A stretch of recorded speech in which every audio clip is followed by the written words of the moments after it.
Hello everyone, this is CS Manisha Sharma and I welcome you all to my channel Professional Knowledge Hub. आज का जो हमारा video topic है वो है regarding GeM that is government e marketplace. ये GeM जो portal है गवर्नमेंट ई मार्केट प्लेस, ये पोर्टल गवर्नमेंट ऑफ इंडिया ने लॉन्च किया है 2016 में। और इसका जो मेन एम जो है वो ये है गवर्नमेंट का कि जो गवर्नमेंट टेंडर्स होते हैं, जो गवर्नमेंट का प्रोक्योरमेंट सिस्टम है उसमें ट्रांसपेरेंसी एंड अकाउंटेबिलिटी लाने के लिए। ठीक है। तो अब जो भी ऑल टेंडर्स है, अब सारे टेंडर्स जो है गवर्नमेंट जो है जो भी प्रोक्योरमेंट गवर्नमेंट करेगी वो जेम पोर्टल से करेगी, that is government e market place. अब इस पोर्टल पे जो है बायर्स जो होते हैं वो ओनली गवर्नमेंट डिपार्टमेंट होते हैं। सेलर कोई भी पर्सन हो सकता है, कोई भी पर्सन अपनी सर्विसेज या अपने जो प्रोडक्ट को है वो जेम पोर्टल पे रजिस्टर कर सकता है एंड गवर्नमेंट को अगर लगेगा तो गवर्नमेंट उनसे बाई कर सकते हैं। तो ये अपॉर्चुनिटी जो है वो गवर्नमेंट के लिए and suppliers and service providers के लिए, दोनों के लिए ही बहुत इंपॉर्टेंट रोल प्ले कर रही है, क्योंकि गवर्नमेंट के प्रोक्योरमेंट सिस्टम में ट्रांसपेरेंसी आ रही है, गवर्नमेंट को बहुत सारे ऑप्शंस मिल रहे हैं प्रोक्योरमेंट में। और सेलर को भी, जो सेलर्स है, जो स्टार्टअप्स है, जो एमएसएमईज है, उनको भी बहुत फायदा हो रहा है यहाँ पे। और जेम पोर्टल में एमएसएमई सेक्टर को और स्टार्टअप्स को बहुत प्रमोट किया गया है, क्योंकि गवर्नमेंट को एक क्राइटेरिया रहता है कि इतना परसेंटेज आपको एमएसएमई से ही प्रोक्योर करना है। तो उस केस में अगर आपका एंटरप्राइज अगर एमएसएमई एंटरप्राइज है तो आपका प्रोडक्ट जो है गवर्नमेंट प्रोक्योर कर सकती है। तो ये बहुत इंपॉर्टेंट रोल प्ले कर रहा है जेम पोर्टल।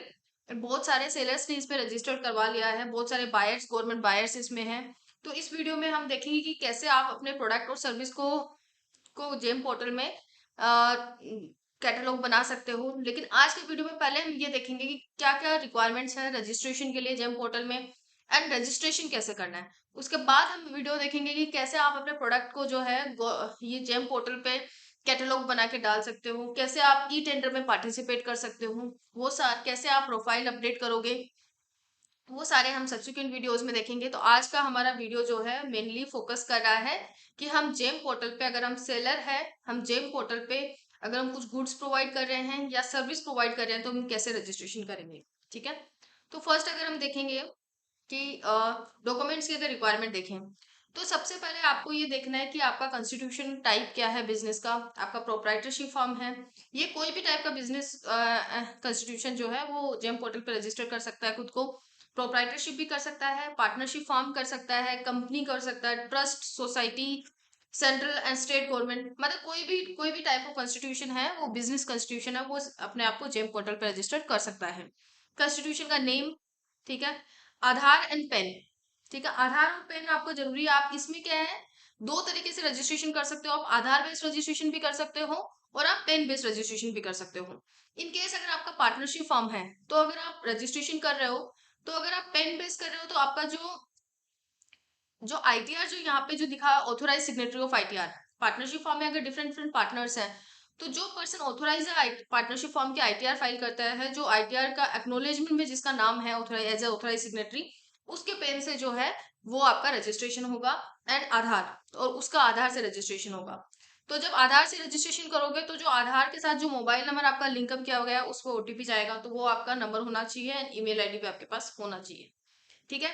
अब जो डॉक्यूमेंट्स, अगर आपका कंपनी है तो आपको सीन नंबर, जो कंपनी का सीन नंबर होता है, कॉर्पोरेट आइडेंटिफिकेशन नंबर। अगर आपका पार्टनरशिप फॉर्म है, आपका अगर प्रोप्राइटरशिप फॉर्म है तो आपको पेन चाहिएगा, permanent account number and DIPP अगर आपका स्टार्टअप है, UAM एंड ITR अगर आपका MSME है तो उद्यम रजिस्ट्रेशन। तो ये सारी डॉक्यूमेंट्स आपको पहले से कलेक्ट करके रखना पड़ेगा अगर आपको रजिस्ट्रेशन करना है तो।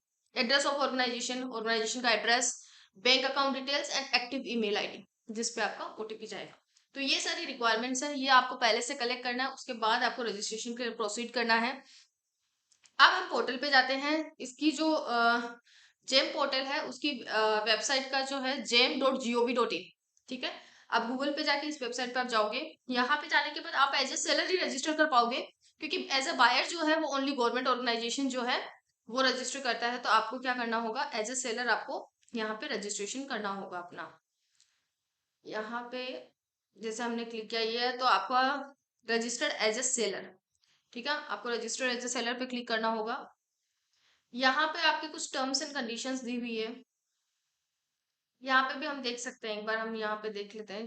जैसे ही पोर्टल ने खुद यहाँ पे बताया हुआ है कि अगर आप एज ए यूजिंग एज आधार अगर आप कर रहे हो तो आप कैसे रजिस्ट्रेशन करोगे एंड क्या क्या। यहाँ पे एक चीज और मैं बता देती हूँ, यहाँ पे दो टाइप के यूजर्स होते हैं, primary user and secondary user. ठीक है, अब प्राइमरी यूजर कौन हो सकता है, सेकेंडरी यूजर कौन हो सकता है। जैसे पार्टनरशिप फर्म है, तो एक पार्टनर जिसका मैंने बताया कि जिसका आईटीआर में जो एक्नोलेजमेंट में जिसका साइन है वही जो है रजिस्ट्रेशन कर सकता है, उसी के पेन और उसी के आधार से रजिस्ट्रेशन होगा, तो वो पर्सन प्राइमरी यूजर होगा। लेकिन वो किसी दूसरे पर्सन को सेकेंडरी यूजर बना सकता है आफ्टर रजिस्ट्रेशन, कि आप उस सेकेंडरी यूजर को आप कोई दूसरा रेस्पॉन्सिबिलिटी दे सकते हो, वो बिड में पार्टिसिपेट कर सकता है, कैटलॉग्स बना सकता है।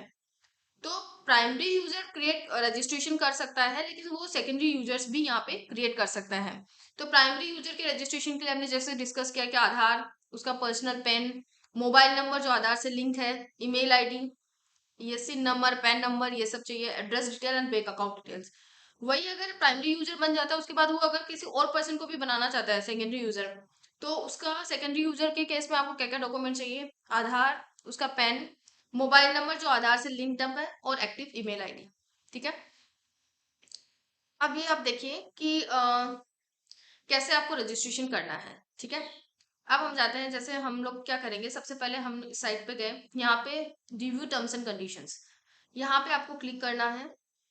आपको यहाँ टर्म्स एंड कंडीशंस पढ़ लीजिए, आई एग्री कीजिए। ठीक है, तो आपका आपके पास ये विंडो डिस्प्ले हो जाएगा। अभी आपको क्या करना है, यहाँ पे आपको ऑर्गेनाइजेशन टाइप सेलेक्ट करना है, बिजनेस टाइप या ऑर्गेनाइजेशन टाइप। जैसे आपका मान लीजिए कि आपका फर्म है, ठीक है, पार्टनरशिप फॉर्म है, तो आप यहाँ पार्टनरशिप फॉर्म सेलेक्ट करते हो। अगर आप यहाँ पे नाम डालते हो एंड नेक्स्ट कर दिया। ठीक है, जैसे आप नेक्स्ट कर दिया, अब आपको सेलेक्ट करना है कि आपको पेन बेस्ड वेरिफिकेशन करना है या आधार बेस्ड रजिस्ट्रेशन करना है। ठीक है, अगर आप आधार बेस्ड करना चाहते हो तो यहाँ पे आधार नंबर वगैरह आपको डालना होगा। ठीक है, एंड उस वो email ID and phone number डालना होगा जिससे पे आपका ईमेल आईडी जाएगा। वही सेम अगर आप पेन बेस्ड करना चाहते हो तो वो भी आप कर सकते हो, लेकिन आप एक चीज ध्यान रखिए, आप इनकम टैक्स के पोर्टल पे जाइए, लास्ट आपका आईटीआर जो फाइल हुआ हुआ है उसको देखिए किस पार्टनर का नाम वहां पे शो कर रहा है, वही पार्टनर का आपको पेन यहाँ पे यूज करना है, उसी की डिटेल से ये वेरीफाई होगा। ठीक है, तो ये आपको यहाँ से करना है। अब हम डिटेल स्टेप्स देखते हैं इसके। जैसे हमने ये वेबसाइट खोला gem.gov.in, अपन को अब हमें ये वेबसाइट खोलना होगा gem.gov.in। यहाँ पे जाने से हम लोग को क्या करना होगा, यहाँ पे जाने से यहाँ ऑप्शन आएगा साइन अप का। साइन अप पे हमने सेलर पे क्लिक किया, क्योंकि बायर जो है वो ओनली गवर्नमेंट डिपार्टमेंट है। सेलर पे क्लिक करने के बाद हमने रिव्यू टर्म्स एंड कंडीशंस पे क्लिक किया।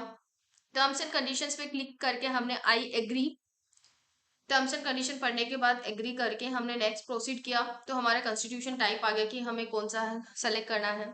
ठीक है, यहाँ पे आप अपना सेलेक्ट कर लीजिए। सेलेक्ट करने के बाद आपको अपना फर्म का जो है नेम जो है वहाँ पे यहाँ पे एंटर करना है एंड नेक्स्ट करना है। लाइक इन्होंने प्रोप्राइटरशिप फर्म अगर सेलेक्ट किया तो प्रोप्राइटरशिप का आपको यहाँ पे नेम डालना है। नेम डालने के बाद आपको ओके करना है।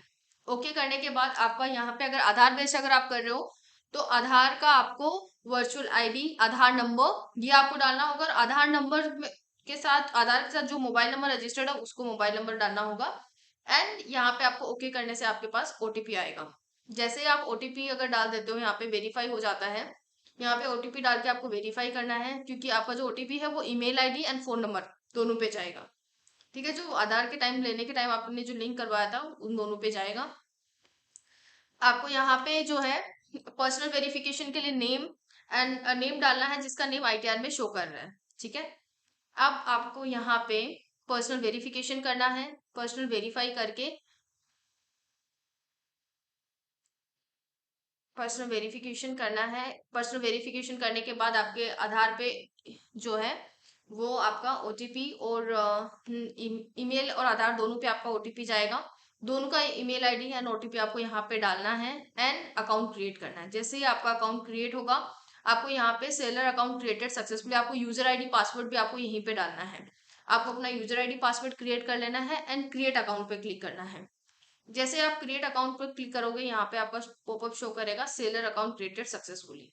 ठीक है, तो इस तरीके से आप जो है आधार बेस्ड भी कर सकते हो या पेन बेस्ड भी रजिस्ट्रेशन कर सकते हो। हमें एक चीज ध्यान रखनी है जैसे प्रोप्राइटरशिप अगर आपका फॉर्म है, कॉन्स्टिट्यूशन है, तो प्रोप्राइटरशिप के केस में जो है जो पेन नंबर होगा वो आपका प्रोप्राइटर का पेन होगा, उसी से आपका रजिस्ट्रेशन होगा। पार्टनरशिप के केस में क्या होगा कि आपका जो पर्सन जो आईटीआर साइन कर रहा है, उस उस वो पर्सन ही ऑथोराइज होगा प्राइमरी यूजर बनने के लिए। कंपनी के केस में आपका जो है कंपनी का पेन यूज होगा, लेकिन वो डायरेक्टर ही वेरीफाई करवा सकता है अपना पर्सनल डिटेल जिसका आईटीआर में शो कर रहा है। ठीक है, तो इस तरीके से रजिस्ट्रेशन होगा। मैं अभी आपको दिखाती हूँ कि रजिस्ट्रेशन करने के बाद जो है हमें कैसे प्रोफाइल को अपडेट करना होता है। ये जैसे हम यहाँ पे गए, ये हम नेक्स्ट नेक्स्ट जो है नेक्स्ट वीडियो में सीखेंगे, क्योंकि ये हमारा जो है बहुत टॉपिक बड़ा हो जाएगा। जैसे कि अगर हम यहाँ पे लॉगिन करते हैं, जैसे ये मैंने रजिस्ट्रेशन करके रखा है अपना, तो अगर हम यहाँ पे अगर लॉगिन करते हैं तो कैसे ये लॉगिन आपकी जो पोर्टल है वो शो करेगी। देखिए, अभी हम यहाँ माई अकाउंट में अगर जाते हैं, तो ये देखिए, ये आपका जो है पूरा प्रोफाइल जो है आपका 100% जो है वो आ रहा है आपका कि 100% कंप्लीट है। इस तरीके से यहाँ पे जो भी टेप्स है वो आपको सारे वेलिडेट करना पड़ेगा profile after registration, like PAN validation, company details, office location, bank account detail, tax assessment, invoice declaration, आपका एमएसएमई है कि नहीं है। इस तरीके से आपको जो है सारा कंप्लीट करने के बाद ही आपका जो है ये 100% आएगा, और उसके बाद ही आप कोई बिड में पार्टिसिपेट कर सकते हो। तो इस तरीके से हमने आज देखा कि हम कैसे जो है जेम पोर्टल पे रजिस्टर करेंगे एज अ सेलर। ठीक है, नेक्स्ट वीडियो में हम देखेंगे कि अगर आफ्टर रजिस्ट्रेशन हम कैसे वो प्रोफाइल्स को जो है वो अपडेट करेंगे और अपनी प्रोफाइल को 100% कंप्लीट करेंगे। कैसे हमें इसमें जो है वो अपने कैटलॉग्स या अपने प्रोडक्ट्स को पोर्टल पे डालना है, कैसे हमें बिड में पार्टिसिपेट करना है, ये सारे हम नेक्स्ट वीडियोस में देखेंगे। Thank you, hope you like it.